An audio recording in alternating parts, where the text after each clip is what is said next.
Hello everyone, Zero Sugar Reviews here, back with another video, and today we are going to be ranking the studio albums by American metalcore and post-hardcore band Pierce the Veil from worst to best.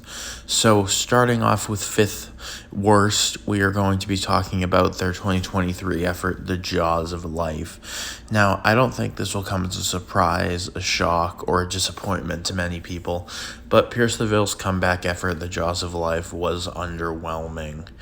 The songs were kind of slow, maybe a little bit boring and dragging on in places. Now, that's not to say that there aren't any positives here. I really like Past the Nirvana as a lead single. It kind of added a more alternative metal and new metal sound to their mix that I thought was really intriguing, and I really like that song. It was one of my favorites of the year, but they didn't really explore that sound much further. I think the best marriage between the sound they're showing on this album and their old stuff is the opening track, Death of an Executioner. I think they do a really good job on that song, and I think it has elements of both sounds that are really well done. But then you have some slower stuff that just doesn't really hit, like So Far So Fake or 12 Fractures. And, if you like those songs, then I'm really happy for you, but I could just not get into them. Flawless Execution was probably my favorite of the slower songs because his vocal performance in it, Vic Fuentes, it was very good. Fourth place, we have A Flair for the Dramatic. Sorry, my tongue got tied. This is their debut. And it's alright, it's a debut, and it feels like a debut. There's all the hallmarks of a debut. You're young, you're inexperienced. You don't quite have it down yet. There are a few highlights on this record, like Yeah Boy and Dollface, which is a fan favorite that was a concert staple up until about 2017, 2018, and is, as I said, probably the fan favorite from this album. My favorite song from this record is Currents Convulsive. I think that the guitar work on that track is really awesome. I don't have much to say about Pierce the Veil's first record other than that it just sounds like a young and inexperienced version of themselves gearing up. So I won't dwell on it for too long. But the next three are going to be controversial no matter how you order them. So I do want to say that there is a tier gap and that the top three are all very, very close before you leave any angry comments. These were all very, very close to each other. At number 3, I have Collide with the Sky. Collide with the Sky is obviously their most iconic album. That album art is iconic to anyone who was into this type of music, and the album itself is iconic with songs like King for a Day with Kellen Quinn, or Hold On Till May, or Bulls in the Bronx, and I love all of those songs, especially Bulls in the Bronx. That's one of my personal favorite songs ever. But I don't think it holds up as a full album as well as some of the other ones. I'm not a huge fan of a song like The First Punch, for example. It's a great, great record. I would just put the other two above it slightly more.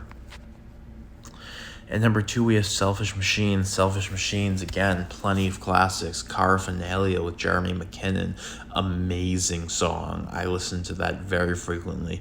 I wouldn't be surprised if that's my most listened to Pierce the Veil song come year end. Bulletproof Love showed very early on that the band could write a poppy song that was really exciting and fun. That's why The Jaws of Life being not so great saddened me, because Bulletproof Love showed that they could write poppier material that still remains interesting. You have Besitos to open the record with that incredible guitar work. It's almost like a mini opera. It's pretty incredible. And Disasterology, which is another one of my favorite Pierce the Veil songs, that transition into the chorus of Disasterology, the can we create something beautiful and destroy it, like that whole thing, music to my ears, quite literally.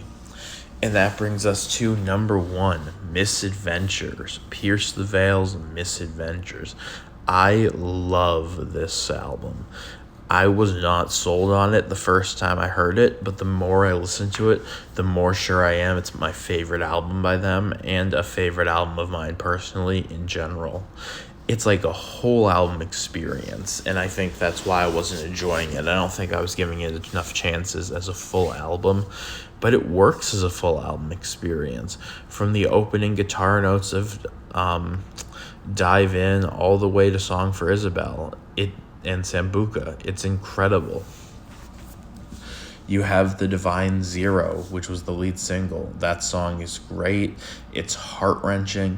You have Texas Forever with so many interesting lyrics, like crashing into the side of your moonlit face. You have slower songs like Floral and Fading or Bedless that show a much prettier side to the band. And those songs also make me sad about the Jaws of Life because, again, they can do slow songs so well. I think they did a really good job on Misadventures. And I've been saving the best for last, and that is Circles, my favorite Pierce the Veil song. Written about the 2016 terrorist attacks in Paris, France, according to Vic Fuentes. The song is incredible, it's well written, it's catchy, the bridge of it is awesome and builds right back into the final chorus. It's my favorite Pierce the Veil song. If someone asked me to check out Pierce the Veil, I would tell them to listen to Circles and then King for a Day. That's how good I think Circles is. So that's every Pierce the Veil album ranked from worst to best. Remember, this is all just my opinion, so if you disagree, no worries. Please tell me your favorite Pierce the Veil album in the comments or leave your own rankings. I'll reply to every comment. Please remember to like, comment, and subscribe if you haven't yet. Every subscription counts. YouTube is a community, and I can't do it without you guys. Thank you very much for watching. Have a fantastic day, and this is Zero Sugar Reviews signing off.